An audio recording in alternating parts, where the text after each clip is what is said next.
What's up, everybody? Welcome to the Frozen Rope Podcast. I am John Hunter. This is Danny, the Pitchman Hart. Danny, what is up?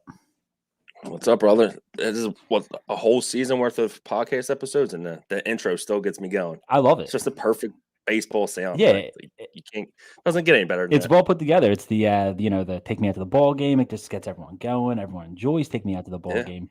Can't hate on it. I love it.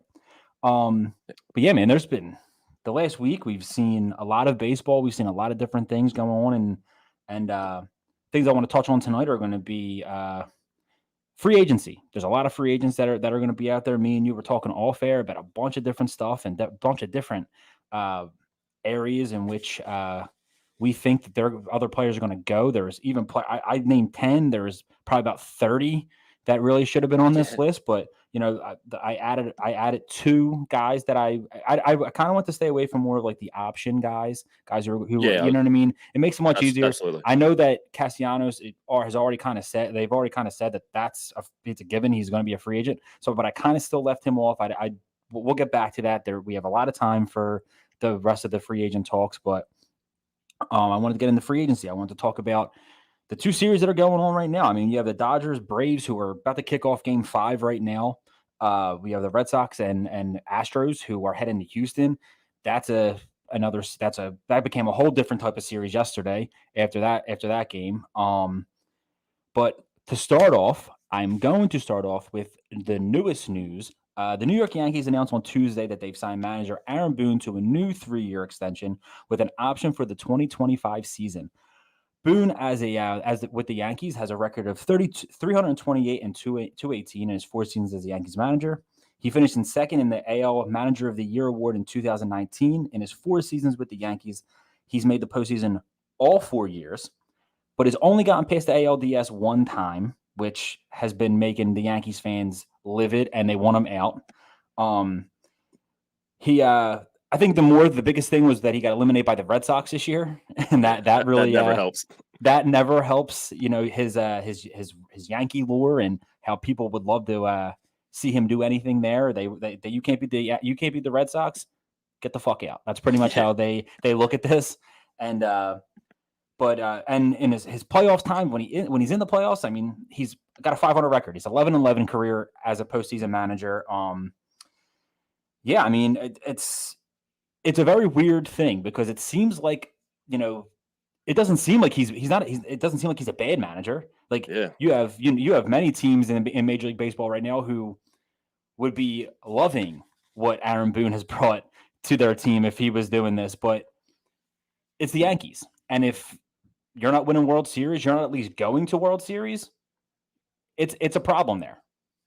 yeah, absolutely. And it's not like they have like this like kind of rebuilding roster or anything. They're built to win now. Yeah. And every season they're the preseason favorite to win the World Series pretty much for the last 4 years. Yeah. I think this move is good for non-Yankees fans because we just get to see another 3 years of the same shit. Like he's like not bad enough, like you said, to where they ever implode. Yeah. They have decent seasons, or they always have injuries. Their seasons are always roller coasters. They kind of figure it out, I guess, every year. But yeah, he just doesn't give them enough to get over the hump, I guess. Like, managers say what you want, how much they impact the game. But as a Yankees fan, I would be furious, especially like with a guy like Mike Schilt just getting let go. Like, him going options to them. Yeah, I mean, I feel like he would help them big time. But I mean, even Tingler. Yeah. Even Tingler might even help. I mean, not that listen, he was put into a situation where he's in a juggernaut of a division. You know what I mean? That no one expected the Giants to be what the Giants were this year. Yeah, it doesn't help. You know what I mean? And it just, they spent money and they wanted to see results. And the first year with all this new stuff, they didn't see results, which is why they were in the situation they're in now. But, it's just one of those things where, you expect more. Everyone expects more out of the New York Yankees. They always have. That's what they are. I've always heard, one thing that always stuck out to me when people talk about the New York Yankees is they don't rebuild. They rebuy. They rebuy, but they don't rebuild. They just, they just retool pretty much. Like they will never be that team who starts from the bottom and then will just work themselves up. they want to stay in they contention. restock the shelf. Yeah, exactly, and that's what they do. It's yeah. out with the old and with the new, and they keep that wheel turning, and that's something that's pretty. It's fun, I guess, if you're a Yankees fan, but like at one point you're gonna have to sit back and think like, you're gonna have to do something different than what you're doing because it's been and it's funny because we sit here and we're like, oh, like it's been 10 years since the Yankees were in the World Series, like. Or 11. What is it now? What year are we in? 2020, 2021. So it's been 12 years since they've been in the World Series.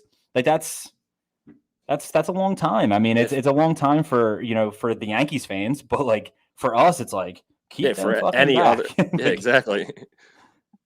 And he hasn't been the greatest, but like we said, he hasn't been enough to where we're looking at him and like, this dude's a fucking awful manager. We don't know what he is. He makes stupid decisions. Yeah, he I does. mean, right here in Philadelphia, I mean, you have Joe Girardi who does the same shit. And there's a reason why they actually kind of overcame those kind of stupid moves because they had the talent they did in 2009 when they were able to win a World Series with him.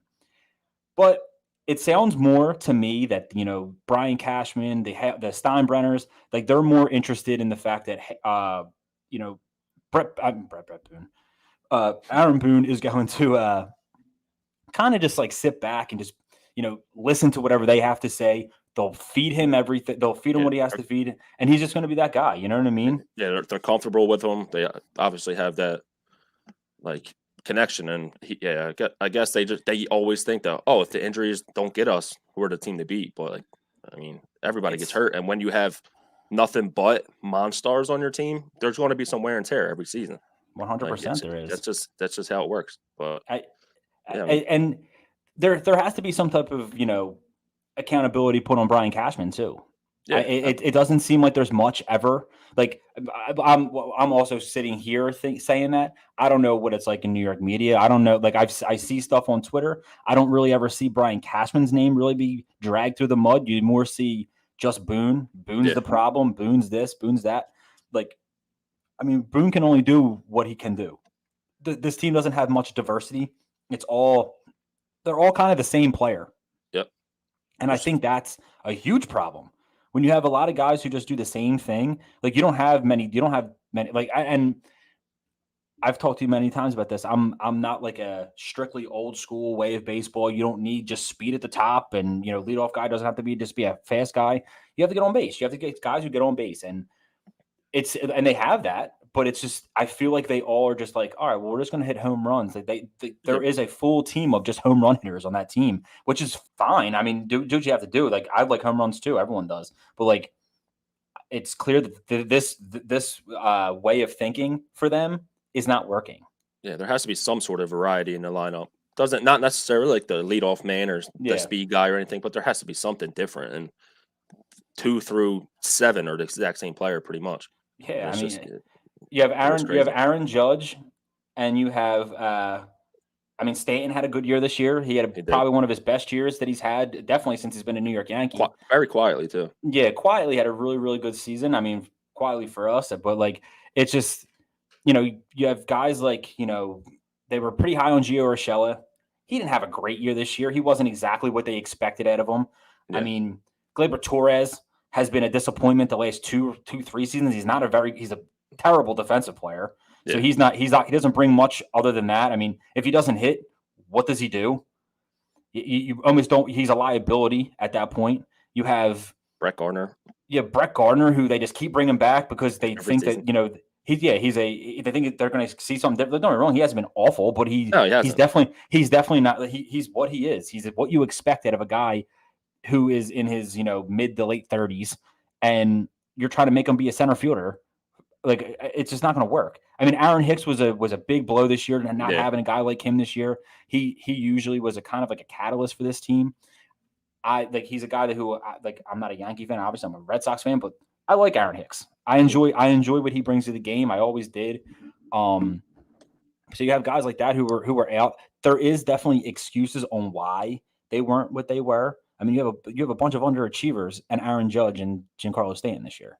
Garrett Cole was great, but pitching wise, what the fuck else do they have? Yeah, I mean, Severino obviously is a big blow, but like Jordan Montgomery being one of their main like go-to guys. It's like he's okay. happen. Yeah, he's okay, Yeah. but like you expect the Yankees to have those horses at the front of their rotation.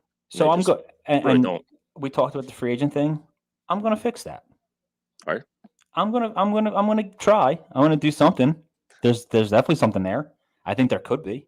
Yeah, there could be. There's options this year, free agent wise. There definitely is. There's definitely options in the arms. Definitely veteran arms. Yeah.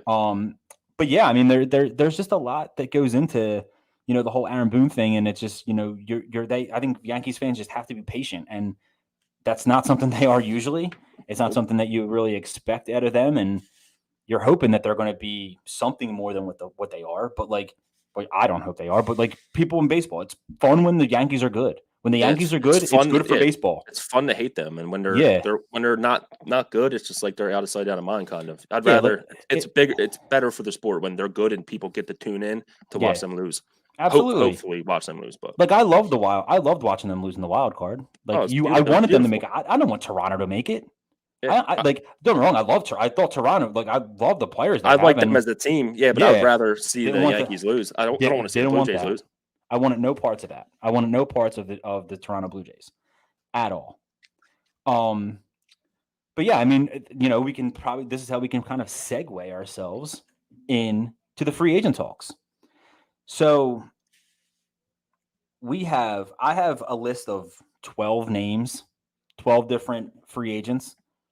I guess we'll just go off of that, and then we'll just, you'll say who you want. I'll say where I think will go. We'll start off with two guys who are still in the playoffs right now. We'll start off with Carlos Correa. Where do you think Carlos Correa ends up? He would be a player. I like Carlos Correa. I absolutely don't want to see him go to the Yankees.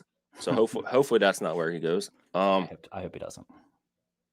I mean, he's already got the World Series and things. Like I could see him going to like a not necessarily a contender to go get that Lindor money, like maybe even like Miami if they just decide to splurge and go get that guy, or Detroit too. Like Detroit's definitely a place for him to go. That's my guess is Detroit. I think he's going to Detroit. Yeah. Mainly, and the AJ Hinch thing. I think there's stuff there, and I think there's a lot of thoughts that go into that. With they need a shortstop. I mean, Nico Goodrum's good, but he's not. I don't think he's Carlos Correa. Yeah. He's not Carlos Correa. You know what I mean? Carlos Correa is one of the best shortstops in baseball, defensively and offensively. I really can't. I think AJ Hinch would love to have a guy like that back with him. Because I truly believe Detroit's going to be good eventually. I think within the next couple years, they definitely have that the minor leagues are on the rise. We're going to start seeing some of them guys come up. And I think a veteran guy like a Carlos Correa who's been there, has won a World Series with AJ Hinch, I think that just makes a match made in heaven right there. Yeah. And I just think that that's a perfect fit for them. And he's young enough. He's only I don't even think he turns 27. I was gonna say I don't think he turns 27 yet. Yeah. So he's like young enough to catch them on the upswing, still provide a ton of value. Obviously, he's going to be great for another 7 or so years, and he's really good defensively. Yeah. Like I think he could provide good, and he can still provide good defense at that age. Yeah, too, exactly. Yeah. I mean, he's awesome defensively. So I think I think Detroit would be a great fit. He can get paid there. Like he doesn't have to worry about like a team being stingy with the money. And he it's like the perfect time for him to jump in there, get comfortable. AJ Hinch is there, obviously, so he's going to be comfortable regardless. But like to catch them on the upswing, like that would be a great move. Yeah, like I'd definitely be cool with that. Yeah, I mean, and I'm a huge fan of Spencer Torkelson. Oh, yeah, and I think putting him with Carlos Correa, that could be a really, really good tandem for a couple years to come. Yeah. And I think Torkelson could possibly be up by next year. He's been providing there's nothing left to prove down there. Yeah. I think there's a very good, solid chance that you could see him at the big league level next season, which would already provide so much for the Detroit Tigers. Yeah. But yeah, that was my guess there. Yeah, I like that too. I think he wants to get paid. I don't think he's going to go to like the Yankees. I mean, I guess the Yankees could always fucking pay. So you never know with them. They're in for everybody. So like leave them out of the conversation. I just don't see it. I don't see like and that's another thing. We'll go back to the Yankees situation. It's like I feel like the Yankees just continuously, hit everybody with, oh well, he's going to be a Yankee. Yeah. Why? Like why? Like don't get me wrong, Carlos Correa is actually out of all of the free agents I've seen, he probably is most Yankee like. He's a villain. People don't like him. Like he provides that Yankee thing. Absolutely. Oh, look at this. We got a little you like this from the UK. Nice. What's going on, brother? Thanks for tuning in. I do not think Correa will be transferring taking his talents overseas. No, but he will be. I do think the he'll go to 8 Mile and he'll be providing some stuff in Detroit. Yeah, I like it. I would be a fan of that. I like Detroit as an organization, and I hope they like can to see them good too. They're a team that I always like to see be solid. Yeah. So after him, we have Corey Seager. Corey Seager, I'm going to be boring. I have him returning to the Dodgers. Truthfully, I do. I have him returning to the Dodgers. I just think that like would be a good spot. I mean, there's a couple places that we could see. Obviously, the Yankees, it just makes sense. They need a shortstop. He hits left-handed. It just makes sense there, but I don't want it to happen. So I'm gonna be boring. Say that he goes back to the Dodgers, or he's the backup plan if the Tigers. If Tigers don't sign Correa, he could be there. I think that you're going to see the Tigers very heavy for the shortstop position players that are available this year. Okay. I hate to be boring the same way, but I think he has a good chance to get assigned by the Yankees. Yeah, I mean it makes sense. It's perfect for them. Like we were talking about, they don't have variety in the lineup, and he absolutely adds that. On top of being a good power hitter, especially in that stadium, his power numbers are probably going to increase.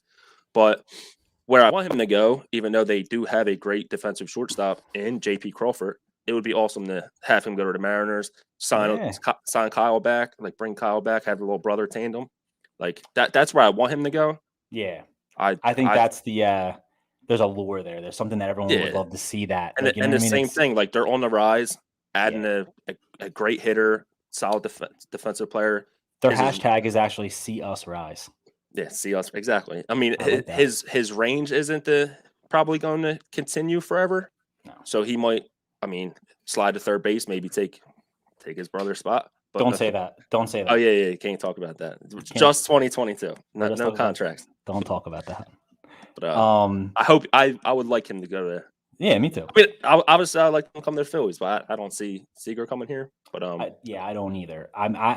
To be honest, I don't really see I don't see the Phillies signing any shortstop. Yeah, it's I'm gonna be honest here. I don't see it, and I don't really see a reason for it because of their minor league system. Yes, and the guy who's down there, I don't think it would be. There's no real unless. I'm gonna say something that is completely taboo. If you are going to sign him, if you're going to sign anybody, Corey Seager is probably the best decision because of the fact that I mentioned he doesn't have much range. His range is something that has been trending down the last couple of years. If he move, he probably most likely would slide to third base. I think that could be a really good move for the Phillies long run. But it's something that is definitely that's the only way I see them signing any shortstop on this whole thing it's because of that. You don't want him signing some. You don't want that to happen because of Bryson Stott, who I am a fan of, and I think that Bryson Stott is a very talented shortstop. He's played well at the position. He's been definitely improved as a defender. I just see him more as a shortstop, so I don't really see them signing a shortstop because of that. Yeah, it makes sense. The only reason I don't think that obviously there's a great chance that Segura goes back to the Dodgers, but the fact that they do have Trey Turner now and Gavin Lux, like obviously he's been in their plans forever. Yeah. Like it's just an easy transition for him to slide Turner to shortstop and just have Lux at play second. Yeah, moving forward. definitely. But we have that. I hope he goes to Seattle. I think he kind of would be perfect for the Yankees. Yeah, unfortunately, so I could see that happening. My next guy, Kris Bryant. I mean, that's where I see if the Phillies sign a position player, I see that being the guy that they sign. Yep. And I just think that makes a better. I think that makes more sense for them. 100%. I mean, I know that they would love to see Alec Bohm improve at third base. Yep. Unfortunately, I just don't see it happening. I don't see him. He's been this way for how long now? Since he was in his college. Whole life. Yeah. He's never really been a great defensive player. You could tell by the way he throws. He throws from his pocket a lot. It doesn't really, he doesn't really grade out as a third baseman. No, he doesn't look comfortable whatsoever. No. And you could tell he was probably a shortstop in high school, and his range was the biggest reason why he wasn't able to stay there. You could just look at him and see that. He's a tall guy, so usually you see guys like that. We've played against guys, we played with guys who were that tall player who ended up doing that. Yep. But yeah, I just see that's where I see that. I see Kris Bryant either probably coming to the Phillies or the Giants. It seems like he really, really enjoys playing for the Giants. He said he loves San Francisco this year. I will not be shocked if the Giants brought him back. It's a good market. It's a great place to play baseball. It looks like they look beautiful like stadium. Yeah, like it seems like the culture there. I love the culture within the Giants organization. Kai Correa, I've talked about him numerous times with you. He's by far probably my favorite behind the scenes coach, the bench coach. He's just. I think that guy has a lot to offer, and he's guys like that are why you want to go places. And I think a guy like Kai Correa, brings that, and I think you're going to see a guy like Kris Bryant possibly go back there. Yeah, being completely unbiased, I think Kris Bryant does go to the Phillies. I mean, it's just like obviously a pipe dream. Phillies fans have wanted him for a few years now. Yeah, the Bryce Harper connection from Vegas, like obviously that's a big factor. Yeah. He's a perfect fit for our situation where we don't know what is up with Bohm. We don't know what's up with our future in left field. He offers an answer to both of those questions. Yeah. And if the DH, which is going to happen, hopefully, like obviously Bohm can DH or I don't even know. He didn't even look good at first base, so I don't like. I guess DH would be his only option, but just the versatility of Kris Bryant, playing left, playing third, wherever we need him to play, and sliding right behind or in front of Harper to give protection or like just to bolster this lineup. And I just feel like that's a perfect fit for Phillies as an organization. But do they pull the trigger and spend pay for another huge contract? Hopefully they do. And that's a huge thing. I mean, are they going to go over the luxury tax? I know there's a lot of players coming off the books this year, which actually helps them for these type of situations. Yeah. Bryant brings a lot, the Vegas connection with Harper. They are friends. They having that, that connection can definitely be it's a huge help. It's a huge help in that. And, it would make his wife feel comfortable because she knows Harper's wife. It just makes everything gel. And that's the kind of things you look for when you go to a new organization. Yeah, and the Bryson Stott effect too, like him playing playing next to Bryant and on the left side of the infield, that would help. Yep. I'm sure help Stott's confidence tremendously. Like, yep, I just think it's a perfect fit. We've wanted it for a couple of years now. Like, go make it happen. Could be crazy enough to make sense this year. Yeah, for real. And I mean, there's also other things that Kris Bryant could also offer. I mean, you said the outfield; he does offer outfield help.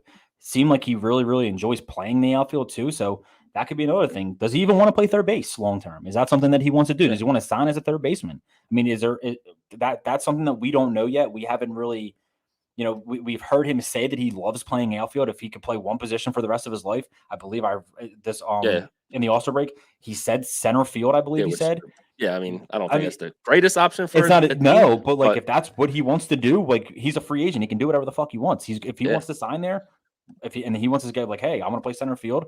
that's Phillies, absolutely another option for the Phillies. and another option the Phillies need. The Phillies Yeah. need a center fielder. That could be another spot that you could see him sign. We don't really know where his mindset is there. It sounds like we kind of do, but we don't really know now when it comes to actually joining free agency and seeing what the hell, we'll see what's going on, see what everyone has to offer. I definitely think that is definitely going to be an option, is him playing the outfield. 100%. But yeah, the next guy, I'm going to be boring. It's Freddie Freeman. I see him just going back to the Braves. Can't see him going anywhere else. I don't see him playing in another uniform. And No. he looks like he's that type of guy who just is loyal to where he plays. I could be dead wrong. You could see him play for the fucking Yankees next year. Yeah. But like, you know what I mean? Like there's an there's somewhat of an opening there. No one knows what's going on with Luke Voit. What their long-term plans are with Luke Voit. Is he do you want him to play there or do you not? But they haven't really said anything. Freddie Freeman also did just hit a home run. 2-0 Dodgers. So like if they do go fucking win this World Series, why leave? There it is. Exactly. You're going to be he's like obviously a long way to go, but kind of surefire Hall of Famer at this point in his career. He produces every season. He's one of the best players every year. And now like if he gets this title, like you're trending in the direction of Mr. fucking Brave at this point. There's a guy who I watched drop a foul ball the other day, who is known as Mr. Brave right now, Larry Chipper Jones. He is the guy. He didn't look good in the stands. No, he was much better as a player when he was actually on the field. But he could be that could be their next guy. That could be, and it seemed, and he has been for the last some odd years, 7 years. He's been that guy for them. Yeah. So you're bringing a guy like Freddie Freeman back. Let everyone know, like, we're committing to him being the guy here. He is going to retire as a Brave. Yeah, and not to mention, I think that would just be smart on Alex Anthopoulos' this move is to make sure that this guy's a Brave for life. Yes, and the like ridiculous contracts that Albies and Acuna have, like they're locked up for nothing. Like why not just you can spend money on Freeman? Like their situation is great, especially on the offensive side of the ball. I mean, their pitchers are too, but like I don't see Freeman going anywhere. I think it's just like it's too comfortable. It's not like they're trending downwards. If anything, they're just getting better every season. The core of their lineup is ridiculous, and it's going to like between him, Acuna, Albies, what the fuck's his name?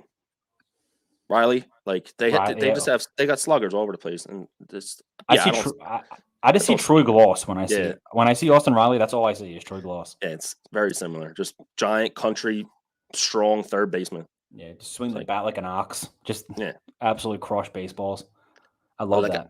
Not to mention, I can't see Freddie Freeman's high-ass pants in any other uniform. Pinstripes would look fucking ridiculous on him. Yeah, I don't and he kind of has like a mustache of some sort too. Like a little like cheesy thing going on. Like it doesn't really look. It's very subtle. I can't really imagine him just being full like shaved off. I'm telling you, I swear to God, that's probably a big reason why a lot of players don't go there. Oh, absolutely. Yeah. No freedom with the way you look. Yeah, like the fact that Johnny Damon went there is fucking asinine. Like I can't believe he did it. Like he made sense. That dude was he's a psychopath. But my sister got me a shirt when I was younger. It said, "Looks like Mary, acts looks like Jesus, throws like Mary, acts like Judas." That's a great call. It was a great shirt. Absolutely. Still fit? Does it still fit? No, it hasn't fit me in a long time. It's a medium, I think. Anthony Rizzo. There's a few options here. I mean, he's kind of like a weird. There's a weird situation with him because I actually had him going back to the Cubs. It was like I know it's not probably like the. It doesn't really probably make much sense, but if he wants to, I think that's. It seemed like he really loved being a part of that organization. David, the manager, David Ross, is one of his idols. He loved him when he played there. That was a huge reason why I believe Ross even got the job, is because of how close him and Rizzo were. Like that was like his mentor when they won the 2016 World Series. They were very, very close. I wouldn't be shocked if I saw him go back to the Cubs, and end his career there. And that's something that I definitely think that would mean a lot to Rizzo, and could see him go back to the Yankees. the Yankees, again, we don't know what the situation there at first base is, what their long-term thought process is with Luke Voit. You could even see him get traded. Like, that's a definite possibility. So, I mean, Rizzo could go there. I don't know. Could see him go to Boston. Boston could be an That'd be option. cool. Yeah, that'd be cool. But, I mean, I think the Red Sox are pretty committed to the Bobby Dahlback situation. Yeah, He's not awful. Yeah, Dahlback didn't do anything to lose a No. job necessarily this year. He played well. You definitely see him and look at him and go, well, he could definitely provide something. He can definitely provide us, with a lot of power, and we saw that this year. And I wouldn't be shocked though if they did go out and get Rizzo. Was drafted by the Red Sox. That's an organization that he's been with before. And everyone thought he was going back there this year. Yeah, and then they ended up getting Schwarber instead, who ended up being the best player from the trade deadline at that point. But yeah, I mean, that was that's definitely something. Like, I think he's kind of a question mark. Yeah, me too. I think I think the NLDH situation opens up a lot of avenues for him. Definitely his ties with the Cubs and everything he did there would make this tough, but I feel like St. Louis would be a good spot for him if the DH is a possibility, like is a definite thing. Like having him, Arenado, and Goldschmidt, and then along with their young outfielders that have obviously played well too. I feel like St. Louis would be a good spot for him. Yeah. The Cubs are always a possibility. I would like to see him go to the Red Sox. I think that would be cool, but I think he's going back to the Yankees. They don't have many left-handed options, and I feel like that's just something that they realized throughout the season, and I feel like he's just an easy choice to go back there. But I think a lot of it depends on, with his Yankee situation, where else they go. Yeah, who they sign shortstop wise. Because I mean that the shortstop position, there's 3 guys. There's 4 guys who are, the main shortstops that you're going to see that people are going to be thinking that are going to come off the board pretty fit. They're going to be like the main targets. There's 4 main targets in Correa, Seager, Story, and Simeon. They're the 4, I think they're the 4 best options. I don't think that's really debatable that they're the 4 best shortstop options right now. And with them 4, I see. I mean, you're going to see 3 of them at least probably get anywhere from 7 to 10 years on a deal, guaranteed range. There's I don't think there's any debating that. They're all going to get those long-term deals. Simeon's probably going to be the one who signs for the shortest term, probably around 4 to 5 years, if I had to guess. Yeah. But yeah, I mean, I think that a lot of that depends on where they go at first base and where they go with Luke Voit. I think really depends on what they do as far as one of those shortstops. Yeah, and the shortstop market, I feel like it's going to take forever. Like obviously they're all bidding against each other to see who breaks first and takes that first contract. Yeah. So it could be a long time. It could be up until spring training to see where these players go, which is unfortunate, but it 100% makes sense. Yeah. But it's going to be a crazy offseason, absolutely, especially the shortstop market. Yeah, I mean, and we haven't really even dove into the pitchers, which is where we're going to go here. Max Scherzer. Okay. What do you see from Max Scherzer? I mean, obviously, I think the classic thing that we keep hearing is he wants to stay on the West Coast.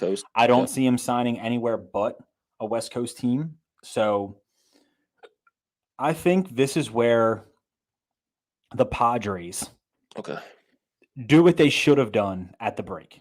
Yeah, what they did. They made the deal, and then it broke down, and then he went to the Dodgers. They lost out on him. I think this is where this happens. I think that I think they get their guy. I think they get him to, be the guy at the top of the rotation, and, they take off from there. I think next year is more where we're looking at a possible real Padres, possible, rise. And we saw them play really well this year, but just not well enough. And that's my guess for Max Scherzer is the San Diego Padres. Yeah, especially because a lot of their collapse was their starting pitching. Like Snell just wasn't what they thought he was going to be. Darvish had a terrible second half, so that makes a ton of sense. I don't think he's going anywhere other than the West Coast either. But I think this is about time the fucking Angels go get one of those guys. Like, I would love to see him go there. Like, that's where I want Scherzer to be. It makes a ton of sense to get that ace, have Ohtani not have to worry about being the ace, and he can just pitch. And a healthy Trout, healthy Rendon, healthy Ohtani, Jarrett Walsh is very good. Like, they have a chance to make some noise if they solidify their rotation. And I think Scherzer makes a ton of sense for them. And I just hope they actually pull the trigger on a top free agent pitcher for once. Yeah, and I do. Wilson. And I do definitely see them making a splash for a starting pitcher, definitely a veteran. My fear is that they're going to make it for the wrong one. Yeah, and my fear is that they're going to buy high on Robbie Ray or Greinke. I hope they don't do that. And it's the veteran relief. It's a veteran starter. Like I had Greinke on my list. I'll throw him in here right now, where I definitely think that he's going to be in the mix of these guys. You're going to need someone's going to pick him up. He's a veteran. He's a veteran starter. He has something still left to offer. I absolutely. think He'll probably get a 2-year, $40 million contract, something like that. This is definitely somewhere I don't want to see the Angels go. I don't want to see. I don't think he's a right fit for the Angels per se, but I definitely think you're going to see him sign with like a Padres or a Giants, one of them teams that takes on those veterans, and is able to assess them and do well with them. And I think that's more his speed is there rather than the Angels. I think the Giants is the perfect fit for Greinke. He's he doesn't want to be in the biggest cities. Obviously, he has his mental health issues. And I feel like the Giants, it's obviously very passionate about baseball, one of the best fan bases in the league, but it is a more welcoming place to play, I'm sure. And so more laid back. Yeah, absolutely. I think it's more of a Greinke type of and it's place. A fucking huge field. So I'm sure he would want to go there. Why not? Yeah, everyone wants to pitch in that stadium. It's fucking massive. But I think Scherzer, I'm just praying that he goes to the Angels. I think Greinke, nice. Giants is a perfect spot for him, especially seeing how well all the rotation for the Giants did this year. It's like, why wouldn't you want to go there? Obviously, something's working. Yeah. And that's another one. Gassman, he's a free agent. Yeah. So where does he go? Does he go back to the Giants? I mean, that's somewhere where I definitely wouldn't be shocked. But that's another thing that I also think you're going to see the Giants they could even be like, all right, well, we keep bringing in these veteran arms too. Like maybe we should get a little bit younger. But I mean, Logan Webb, that dude pitched his ass off in the postseason. He was great, dude. It was, he was throwing it was at some points it was like he was throwing a frisbee up there, and no one knew what the fuck to do with it. He's a beast, and I think that him being what he was this year, I think was definitely a huge thing for them. Andrew Bailey did a great job with that rotation and with everything going on there. I'm pretty optimistic with what the Giants will do. I like what their organization always does. I think they especially the last 15 years, they've been able to always find a way to compete. Without having the biggest payrolls. Yeah, they're just able to do it. Yeah, and I mean that's a good move for them too, because the Greinke thing, Gassman's going to want to get paid. He just had a monster season. He's still young enough. He's going to want that long-term contract. That the Giants might be we could probably do what we just did with Gassman with Zach Greinke for a 2-year deal. And like you said, Logan Webb emerged as this dominant fucking pitcher. So I mean that's definitely something to look into. A shorter term Zach Greinke, he's another coach out there. I mean, and then just don't want to pay the 7-year contract that Gassman's going to want. So I mean that makes a ton of sense. Definitely. Gassman, I could, especially if Robbie Ray leaves the Blue Jays, I could see Gassman going to the Blue Jays for sure. There's obviously a million possibilities, and we're probably not going to get many right. But I mean, look at our draft. Yeah, baseball drafts are brutal in general. There's so much shit going on with that. Marcus Stroman. I have the Phillies as being a team that could use him, or the Mets. Yeah, there are two teams that I definitely think that they're gonna definitely need that fifth. Well, he's not a fifth starter, but he'll be he'll make their rotation a 5-man rotation, which is what they need. They cannot really rely on bullpen games. This team, it's the Phillies have a lot to do this offseason, and I think getting a guy like a Stroman who, is a ground ball pitcher. He does, he's perfect kind of for Citizens Bank and what goes on there. I mean, it's not a huge park. It's if you're a fly ball pitcher, you're probably not going to be successful there. Yep.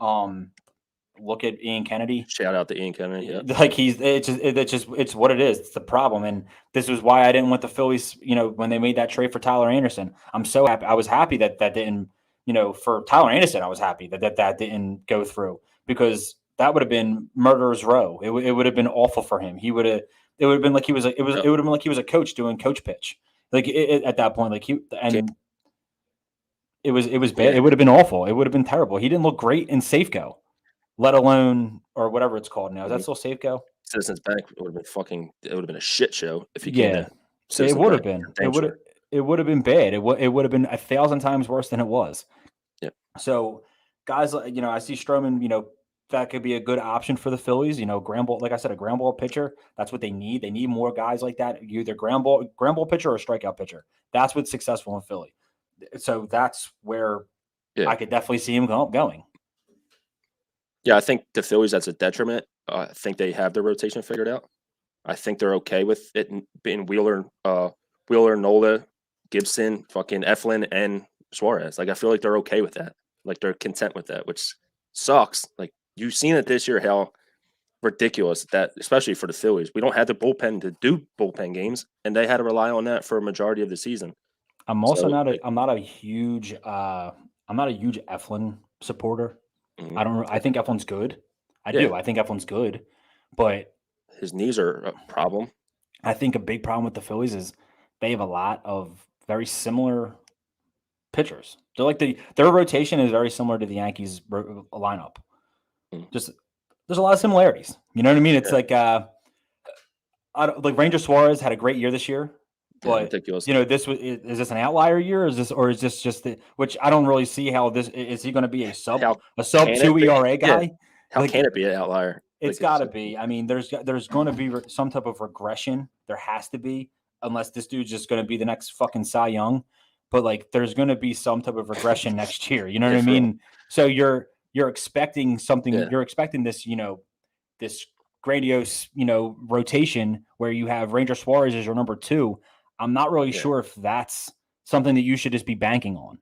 And banking on Wheeler to do the same thing. Like he had an insane season, a ton of innings. Like, it's going to be hard for him to even get really, really close to what he just did. I mean, exactly. He's going to come off a very taxing inning, very taxing year innings wise. He threw a ton this year. You're going to bring him back next year. You got to imagine that last season took a little bit off of him. You know what I mean? Absolutely. And what do we get? What do they get in Aaron Nola? There's a lot of different. I think there's a lot of questions that I have. It doesn't seem like they have many, but I don't know if they have many. The scary thing, and that's the scary thing is you feel don't like they are know. Content. They are, and I'm not. As a baseball fan, I'm not content with that, and I don't think they should be. But more power to them if they think that that's what is going to be successful for them. Yeah, like I do hope the Phillies make a splash in the free agency pitchers, but I'm just nervous that they won't. So I think Stroman just goes back to the Mets, or if Gassman leaves and if they don't pursue Greinke again, spot for Giants. Like the Giants is a good spot for any pitcher, but especially they play great defense and throw a sinker baller out there. Like, I'm sure Stroman would absolutely flourish out there. Yeah. I got and he's into music. He has a rap career. Like, I feel like LA is a good spot for him. Or not LA, but out in the West Coast, California. California living. Not that New York wouldn't be a great spot for him. Oh yeah, no. Music wise. Yeah. So Verlander is a very interesting player. Verlander's coming off of Tommy John. He missed the entire season this year. I had a team down for him. I had 2 teams down for him, but I kind of liked what you said, which it kind of is why I am going to now switch that. I had Houston and the Phillies. They were my first two teams. Houston because that's where he was before. The Phillies because of Dave Dombrowski. I thought and he's a strikeout pitcher, which again I mentioned. I think strikeout pitchers and ground ball pitchers are what flourishes in Philly. You need that, and absolutely, and he's an ace, and he's one of the best pitchers in baseball history. And having a guy like him at the top of your rotation, just brings a little bit more for the Phillies organization. But they're going to miss out on him, and I'm going to say neither team actually now, and I'm going to say the Los Angeles Angels of Anaheim are the team that gets Justin Verlander. I think that makes more sense for him. I think they need that guy, and I think Justin Verlander is that guy, and he is the guy who will take over that rotation, and he could even help out the other guys in that rotation. But I think a guy like him being at the top makes that team that much better. And he's coming off of surgery. He missed the entire year, has rehabbed all year. I think by spring training, he'll be more than ready to throw. He'll be more than ready to throw by opening day. I just think that is kind of that actually probably is probably one of the best spots for Justin Verlander. A little Scherzer, Verlander. Like if they went back out to LA together, went to the Angels, that'd be fucking beautiful. Yeah, but a little reunion out there. But I want to again. And Detroit is also another team that I was just about to say that if Scherzer or Verlander don't decide to go there, I could very well see either of them go back to where it has. That would be like a godsend for the rotation. Yeah, like they have a ton of arms that are major league talent pitchers, and obviously either one of them would help like tremendously, and that's definitely an option. Reunited in Detroit, like. And he'd be reunited with AJ Hinch. Yeah, Hinch. Like he's a big factor in all of this, and that it's just. I agree. I think AJ and it seems like a lot of people really a lot of them players really trusted AJ Hinch, and a lot of them were really upset that he was the one who got pretty much the blunt of it. Yeah, and they made a message out of him for whatever reason. And time up with all this. Now that we're talking about like that whole situation, isn't it kind of crazy that we like for this deep into the this whole thing, and we're years past. Cora's got a job now. AJ Hinch has a job. Carlos Beltran completely got blackballed about the whole situation. Didn't even get he lost his job, and it didn't even seem like anything. Don't hear anything about him. Yeah, nothing even came out about him after that. Like it was like they just were like, oh well, there's like a random Twitter page saying that it was her uncle. Or something. Remember that whole thing was like my uncle did all this and like, and it was like this whole thing, and then now he's out. Then he was out as the Mets manager, and I don't know. Just out of baseball. He's out of baseball. It's crazy. But like, anyway, back to the free agent stuff. But yeah, I mean I could definitely see Verlander going back to the Detroit Tigers, along with I think the other teams that we named. One of them. Yeah, Scherzer or Scherzer or Verlander, I would like to see either go to LA to help that team, which they need it. Like they need to get Trail and Ohtani into the playoffs by any means necessary. 100%. So like, go get one of those guys. They have to get one of these free agent pitchers, regardless of who it is. They have to make a move. Like you said, hopefully they don't make the wrong one, which they tend to do. That's been Artie Moreno's biggest problem for years. Is. They signed the wrong guy. I mean, like we talked about it, CJ Wilson. Like that, what the fuck was that? Like god awful. But yeah, I mean, my next the next pitcher would be Clayton Kershaw. Dodgers. I mean, he's like he's the Freddie Freeman. Yeah, Freddie exactly. He's like the Freddie Freeman loyalty times like 3. Like he's even deeper in his career. I just don't see it. Got drafted by them, came up when he was 19. I was gonna say he's been having a ridiculous season since he was 20 years old. Like it's just like I can't see him going anywhere else at all. Yeah, I have the Dodgers. I have him going to the Dodgers. Well, that wraps up my pitchers. I have 2 more players, 2 more shortstops. Trevor Story. Trevor Story, I feel like, is a very interesting situation. I feel like people are always going to be weary. They are. Everyone's weary about the whole Colorado Rockies thing. Road home splits. Yeah, the road home splits type of situation. which is why I see him again signing at more of a like a park that benefits hitters. Yankees. And I see him signing with the New York Yankees. I think Yeah. he plays more to the Yankees of what they want and what Mhm. they would. He's a very good defensive shortstop.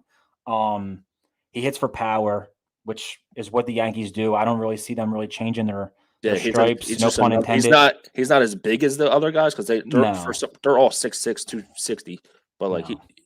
he's the same type of player as they are. Yeah, he hits So the like bombs. yeah, He's strikes that out a guy. lot, He but strikes out, but he what does he brings is he brings he, terrific defense. and speed. Like Yeah. he does bring that couple of aspects that they don't have.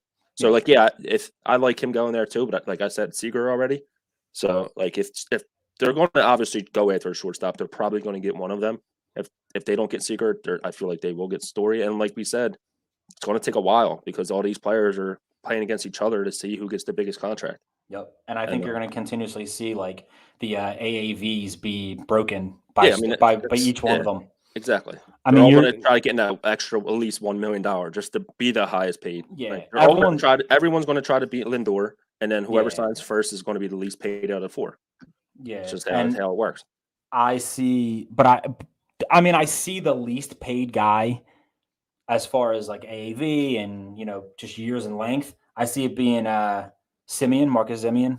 Oh yeah. Mm-hmm. I have him going back to the Blue Jays though. I think that makes more sense for him. I think the Blue Jays are trying to build a culture. Yeah. Oh, you know what? I forgot one starting pitcher, but I'll do it after Marcus Semien. The Blue Jay, I think he goes back to the Blue Jays. I think the culture there that they're building, I think was broadly because of him. I think he was a big part of that. He's going to get MVP votes this year. Yeah. He's not going to win it, but he's going to get votes. He had a fantastic year. Even switch positions from shortstop to second base. And I think that benefits him more anyway, is in playing second base. And I think that's going to benefit them in the long run. So, yeah, I mean, I feel like he's just a perfect fit for them. Why ruin a good thing? Like obviously, their offense was not a concern. Like they were just ridiculous throughout the lineup, and letting him walk doesn't really make sense. Like you said, like no, just the fact to have him and Bichette at second and shorts for a while, it's just like it's hard to pass up on that. I don't see him going anywhere else. Yeah, but yeah. So yeah, I agree with that. I think he goes back to the Blue Jays as well. The guy I forgot was another Blue Jay last year, Robbie Ray. I have Robbie Ray going to the New York Yankees. Okay. I think Ray fits. He's what they thought Paxton was going to be. I just think he has more. I think this is more of a Yankee move. I think him signing there is such a Yankee thing. That guy who had a fantastic season, and he's not that he's been a bad pitcher his whole career, but Robbie Ray hasn't an outlier. He wasn't what he was this year ever. So he had a dominant year this year. He was not good with the Diamondbacks. Exactly. So if he wins it, if you see him winning the Cy Young Award, definitely you can literally put him in pinstripes at that point.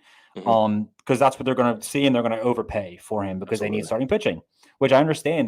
They need it. So and he's going to look at them and go, "You need me more than I need you," and they're going to throw money at him. And I don't think that's really much of I think it's a strong possibility that you could see Robbie Ray in New York. Yep, and the fact that like you said with Citizens Bank Park, you need those strikeout pitchers, and he's the premier strikeout pitcher, left-handed strikeout pitcher in baseball right now, I guess, like from this season at least. And then you'd have the premier lefty and premier righty. Yeah, and strikeouts. Exactly. Cole, yep. So like obviously they value that big time, which every team does. So it's not like they're an outlier there. Yeah. But I would love to see him go to Boston. Like I think that would be awesome. I don't like obviously you as a Boston fan, like he has. I don't know why he would, but for some reason, like a Cliff Lee persona from the Yankees, and says, "Go fuck yourself. I don't want to play for you." And then goes to their most hated rival, obviously, and he just signs with the Red Sox. I could definitely see that. I mean, I think that I think Cora and Heim Bloom, I think they definitely bring something when it comes to like. I feel like the players really, really trust them guys, and it seems like it's been a great call. The way that look what happened this year with the Red Sox. I mean, no one saw them being where they're at right now, and it's because of the culture that is built through guys like Alex Cora and what he provides for that whole team, and it just seems like this is a I could definitely see that happening. But again, I just think that I think he fills out more of a Yankee than he does a Red Sox. And yeah, I mean, that's where I'm at with that with Robbie Ray.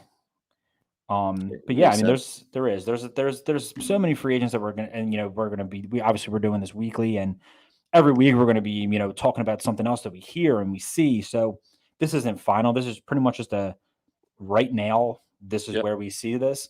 Me and Danny will revisit this again. Come I don't know, February. Come January, we'll revisit this and we'll talk about this again, about where we see guys ending up and all that type of stuff. Especially right after the World Series ends, like you're going to see those player options being exercised, the team options being exercised. So you're going to see there's going to be a lot more players added to it, because on this episode we obviously tried to stay away from the player options and team options because it's impossible to talk about everybody. Yeah, like that list is literally hundreds of players long. So I mean, right after World Series, you're going to start seeing the options be exercised. So I mean, definitely, we're going to have to talk about it again then, and we'll see. Like Castellanos is the obvious one, but there's going to be a ton we'll have more of a a gauge on where we see on where teams are saying that they're going to be aiming their buyers for this position. Like they're going to be to go target certain spots. Like it'll be definitely. Right now, it's very hard to predict. Like. These couple of these players are still playing. Like you have no idea. Definitely. Let me pause real quick and do an ad for the Buzz and all the live shows that we have going on here. Where's the competition? Bring on the competition. We need some competition. Y'all ain't no competition. It's time to ball. Yeah, shawty, time to brawl. Cause see, we about to stomp y'all from the jump fall. Me worry not at all. Your team is gonna fall. Hope you learn something from it, cause we schooling all of y'all. Putting you to shame. Don't hate you even came. Bringing the pain to anybody coming through the lane. Simple and plain, we gon' play it like we playing dames. Ain't got a chance, even if we give away the game. So hope you brought your best. Go put your skills to the test. An early off season, about to lay your team to rest. Chalk is another loss. That's what it's gonna cost. Go with your instincts if you're having second thoughts. Your buck, this is where it stops, player. From the point to the center, whole team got hops, player. We be the kings of this division, here to knock you out the box, player. Just wait until I get the rock, player. We tired of playing losers. Oh, y'all think y'all some winners? No matter who we up against. And that's all the shows that the Buzz has to offer. We're on Facebook, Twitter, YouTube, Instagram, all them type of stuff. Go on to the Buzz and the Buzz. We got what you want. We got what you need. One more thing, we have one more for our sponsor here at the Buzz is Garrett Group Construction, and let me tell you about the fastest growing construction company in the Tri-State area. That's Garrett Group Construction. GGC is available to service all of your construction needs. They specialize in gut rehabs, basements, bathrooms, and kitchens. Choose Garrett Group Construction, the official sponsor of the Frozen Road podcast. Call today for a free estimate, 267-262-1660. Once again, that's 267-262-1660. There's no job too big or too small. So the way I wanted to end the show is I'm going to talk about what's going on right now. I mean, we have Game 5 going on right at this very moment for the Braves and Dodgers. Dodgers just took the lead. It is 3-2 Dodgers as we speak. Chris Taylor homered just now. This is a Game 5. Dodgers are trailing in the series 3-1. They do not want to go back to Atlanta to they want to go back to Atlanta, but they don't want to. They want to be able to take this game. They don't want to lose on home soil. If you're going to lose out there for them. Don't lose at Dodger Stadium. Fight for your life, and I'm liking what I've been seeing recently out of Cody Bellinger. Yeah. It's good to see him have life again. I mean, that home run on that fastball is ridiculous. That he tomahawks that. That was crazy, dude. When he's going well, and you can tell that there was definitely something going on with him. And what was going on with him was he had shoulder surgery. Like he's recovering himself. So his swing's outrageous as well. Yeah. It's so. I mean, he's obviously a great hitter, but his swings he gives it all like it's an all out swing. His follow through is insane. Like he is the longest follow through possible. He smashed himself on the back of the numbers with his bat. It's just crazy. Yeah, But, there's a lot of moving parts in his swing. I always said his and Harper's swings were two that you don't want to teach your kid. Mhm. Like, but I mean, it works for them because they're major league players. Yeah, and they have obviously. the fast hand eye. Yeah. They're MVPs. You know what I mean? They're that level of play. Yeah. But it works for them. It won't work for your kid unless No. your kid is their spirit put into them. Like, it just doesn't make much sense to you for you to ever swing like that. But they are just who they are.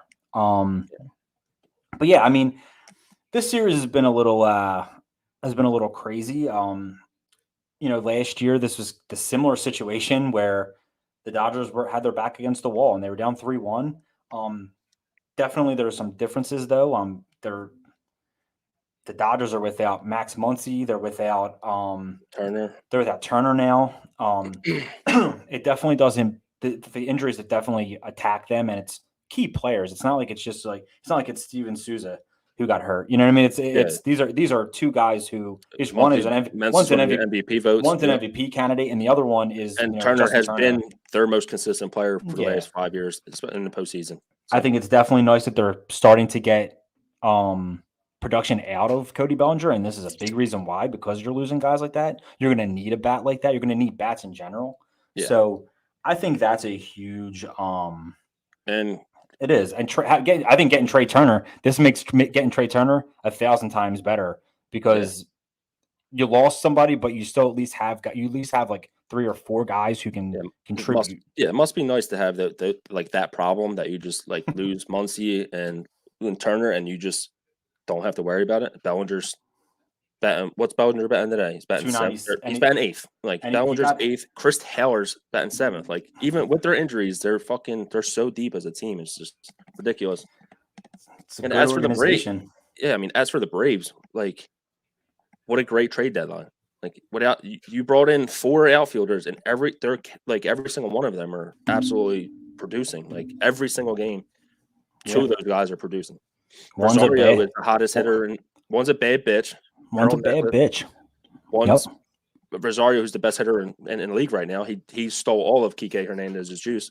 And then like Duvall, robbed a home run, hits home runs every day. Like just ridiculous what they managed to get. Did you happen to see Josh Donaldson, his tweets about him? About Duvall? Talking about he said I would be a type A diabetic too. If I could be Adam Duvall. I guess Duvall is a diabetic. I had no idea. To say. super weird tweet, but Josh Donaldson just went off last night. Was just going off last night about Duvall, and I mean he said Altuve is a Hall of Famer too, right? And people are like, he said somebody. Yeah, I think he said. Well, he mentioned who he asked a question. Who does everyone think is the most underrated player in baseball last night? And me and him actually had the same guy, Jose Ramirez. We both believe is the most underrated player in baseball. But yeah, he was like a super weird tweet, just off the rails there. I'm sorry. Probably smashing for a few beverages. Yeah. Getting after it.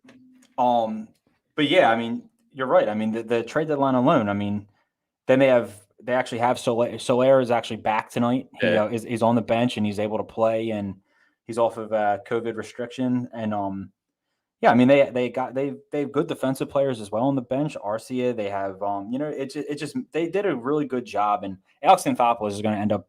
He should be the executive of the year. He'll be if he is the executive of the year, he'll be the only he'll be the first National League executive of the year since 2016. Everyone else has been an American leaguer, and he'll be only the second since 2012, which is pretty fucking wild to see how good the American League's been. Yeah. But yeah, I mean, he did a great job this year. I mean, Max Fried has been probably the best pitcher in baseball since September 1st, August 1st, maybe. And the whole playoff run, he's just been ridiculous. And he carried it very much right into the playoffs. Yeah, he's having a good year. I mean, he let up 3 runs tonight, but 5 hits. I don't look at that. I don't look not at having a great day. No, that's a terrible day for him, but it's a good day for a lot of starting pitchers in baseball. But because the Roberto's not accustomed to seeing this out of him, especially what we've seen the last 2 months. So there's that. That's that's pretty much the American League, the National League Championship Series in a nutshell. We've seen good pitching Braves, the Braves were your preseason pick for the World Series, so to go to. Yeah, and it really makes me upset because I don't want to see there's a possibility that both could form by Monday, and I don't want to see the other one do it. Yep. And that is the Red Sox versus the Astros. My preseason pick for the American League was the Houston Astros. I did not anticipate my Boston Red Sox were going to be in the American League Championship Series. That's why I picked them. But now I hope that I am for the first time in my life, I really hope that I'm wrong. Because my fandom has now overtaken my love for being right. Yeah, as it should. And I still have Red Sox in 7. I had Red Sox in 5. It looked good until it didn't. Until for some reason Erod decided to mock Carlos Correa. Yeah, I'm glad Cora shut it down. Cora shut it down, and then it just went back up again. Yep. And have you seen the stuff about the light that was in center field? Yep. Ben Verlander. Listen, I get it. I get what you're trying to do. He's a content guy. He's somebody which we all are. We're doing this stuff for content. We do this stuff to talk baseball. And he did his job. He got that information out there. But the problem that I have with Ben Verlander is you're trying to make something without trying to say something. Like he's trying to say it as if the Red Sox are cheating. My guy, they're down 7-1. At what point? This is the worst scheme ever. If they're cheating right now. Yeah, if someone decided to do that, they need to be fired immediately. You're down 7-1. We need to get the bats rolling. So Jared Carabas, who is one of my favorite guys on Twitter, tweeted at Ben Verlander and said, Ben, there's a bar in center field. For one, there's news cameras there. That's what that light was. It was a news camera, apparently, that was in the gate behind it where the bar's at. And for some reason, Ben Verlander's like, oh, well, I'm not saying there's cheating. Then what are you saying? What are you saying then? You're saying that there's something shady going on. Because he literally said, seems sketchy. Exactly. Seems sketch, he said. Yeah, seems sketch. Ben, I want you to know, if your brother wasn't Justin Verlander, you wouldn't have a show. You'd be on here with us. Maybe. You'd have nothing. You wouldn't even have been drafted if your brother. But weirdly enough, you were drafted by the Detroit Tigers. Mm-hmm. But let's be honest here. There's a reason why that happened. I agree. I'm not going to sit here and say that you're getting what you deserve, or you're just deserving. Don't get me wrong. Ben's not a bad content maker. No, actually, I like him, but shit like that, why? But this is where it goes too far. You're just assuming that a team's cheating. Why? You want to break that story, dude? John Boy is the only person to break. John Boy's the man. John Boy broke the first cheating scandal. He broke that. So you're never going to be that guy. Yeah, my biggest issue with the Verlander thing is he hit the whoa. I'm not trying to imply that. Exactly what you were doing. Exactly what you were doing, and you got called out on it by somebody who's there. Yeah. Who is in there all the time. He said something the other day too that Red Sox fans are screaming something, and Jared Carabas tweeted back at him and said, "I'm literally here. No one's saying that." What did he say that they were saying? What the fuck was it? It was something of the sort like a fuck kind of. It was something like a fuck. The fuck was he saying? It was something where he was again implying that they were coming at him for the cheating thing, and he was like, literally nobody here is saying any of that. Yeah, I didn't hear it on TV, but people were on Ben's side. They were like, "You're hear it on TV." No, you can't. If no one fucking heard, I mean, my TV's mostly muted when I watch sports. I don't know why, but I always I don't really listen to it with much sound. But yeah, it's just weird stuff like that really always throws me off with guys like that who you're trying to make a big story out of something that there is no story. Yeah, absolutely. It's getting on my nerves that I can't figure out. I can't remember what the fuck they were saying. Dude, and he was pretty hard on about it too. But But yeah, I mean, the whole series really got turned around when that curveball by Nate Eovaldi didn't get called by Laz Diaz. That would have ended the inning and would have just been it would have been a 2-2 game. It ended up completely busting the game wide 9-2? open. And then it ended up being 9-2 at the end of the inning. I mean, if all that and Laz Diaz, all he had to do was, call a third strike. And I saw numerous tweets about him. There was one that was a missed call. It was somebody's phone. It's a missed call. And it was Laz Diaz. That's great. He should have had like 9 of them. Like he should have been scrolling through Laz Diaz missed calls. What I think the umpire scorecard, which is one of my favorite Twitter accounts. I believe they said he missed 21 calls. Yeah, I think it was like 94% consistency or something, but like lower than that with the accuracy. And you can't have that type of umpiring in a huge playoff game like this. And Laz Diaz actually was ranked as one of the worst umpires all season. Yeah, so his crew should not be involved in it. Like, no, it's just like baseball does have to be better with that. Like, they have to just look at like who's had the best eye all year. Like, obviously, no one's going to be biased. That's not a thing. So, like, you have to just put the people. It's just like anything else. You have to put the people that are doing their job the best on the biggest stages. And the fact that like he gets to fucking alter a whole season is ridiculous. Like, they should have. I mean, you have guys like I saw Will Middlebrooks. Posted, made a tweet and said it's kind of crazy that major league players, if they're not doing well, they get sent down to the minors, exactly, and then somebody else gets caught up in their place. If that's what they should do up here with the umpires, there should be a competition. Like it should be competitive, not like you're an umpire, so you're an umpire. Like there's no accountability for any of their miscues, and that's going to end up being a huge problem. Long run. And it's weird. I feel like this year, and I mentioned this to you before, that I felt as if there's been a lot of bad, weird umpiring rulings and umpires calls. And it just comes at a weird time that it's the CBA's up this year. Mm-hmm. I think that you could see, a lot of rules being enforced and a lot of rules being talked about. I'm not for the robo-umps. I don't want robo-umps. I think that actually would be stupid because either way, you're going to still need somebody there. Yeah. No matter what, there still will have to be some type of person at the state at the field. I know the minor leagues does it where there's kind of like an earpiece for the umpire and he sits there and there's like a 3-second delay between pitch and when he gets told that there's a strike or a ball, which is fucking so weird. And that's the thing is you want to speed the game up, but then you're going to slow it down doing that. So, I mean, it's the human error is a huge part of a huge part of baseball. That's what, I don't know about you, but I do enjoy when I see a bad call get called and a manager just comes out and just fucking rips the umpire's head off. Yeah, I love that. And that's another thing. Like, Laz Diaz was wrong. Like, because Alex Cora didn't get ejected. Exactly. You inject him immediately if you are confident in your call. Like the fact that he let that slide, like obviously you're second guessing himself, and then you can't have a fucking umpire who's like, shit, did I make a bad call? Like he has to be 100% like confident.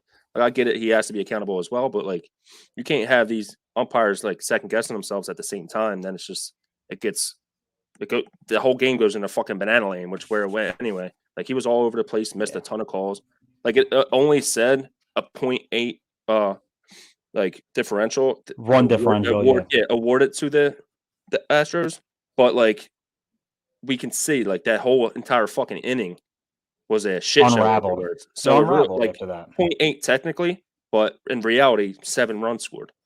Yeah, like that's just how it was. Like it's just insane that he has he can impact a game that big. It just sucks. Yeah, and we're definitely seeing that, and I do enjoy that. There is accounts like the umpire scorecard because it does show that where there is inconsistencies, and it actually has. To be honest, it's helped out a lot of arguments. Like, all right, like it's proven. It helps out a lot of arguments and helps people a lot when it comes to that. Like everyone, like Angel Hernandez, obviously, like these dudes that we. Every season, we're like, these dudes fucking stink. We didn't have like like evidence per se to back it up. And now it's like, obviously, every fans watch these games. Like they see, a lot of the games aren't the team that they root for, and they are unbiased. So you see it, it's just like if all the fans are saying the same shit about the same umps, obviously it's a problem. And now the fact that we have the evidence is, I mean, it's great. Puts MLB in a very tough position, but like something has to be done. I don't want the robot umps. If it is like part of the game, it can't be the end all be all. There still has to be some fucking human discretion involved. Definitely. So it's like it is tough. Like it's going to be a hard decision regardless what they do, but it'd be nice if they did do something. Definitely is. But Dan, that's what is your final prediction for these series? Do you think the Dodgers? Do you think the Braves close it out tonight? Do you think the Dodgers win tonight? I think because we won't have another episode before the series, but before both series are over. Yeah. I think the Braves are just gonna close it out. Yeah, I don't think they close out today. No, I don't think they close out tonight. All right, and for the ALCS, Red Sox, Astros. Let's get these Reese Cups, baby. It's not over yet. Sox in 7. Sox in 7. Let's get it. Let's go. Sox in 7. Braves in 6. Yeah, I think so. Well, I mean, all right. Then again, dude, fucking like Scherzer's pitching next game, right? Like we'll see. If they sneak this game out, I mean, obviously anything happen regardless, but yeah, I mean, who knows? But guess we'll see. It's just going to be a fun couple of days, definitely for baseball. So fuck yeah. Let's give us as many games as we can. Both Sox in 7. Sox in 7. All right, bring it into existence. All right, brother. We're going to close this one out. Thank you, everybody, for listening. Thank you for everything. Thanks for the likes. Thanks for the comments. We appreciate it, and we will be back next week. We think there is possible that we're going to be doing maybe an earlier episode in the week. I will keep everyone updated on that. And yeah, I'm on day shift next week, so I'm good. Perfect. So yeah, we'll be doing that next week, and we'll be talking to you. We are out.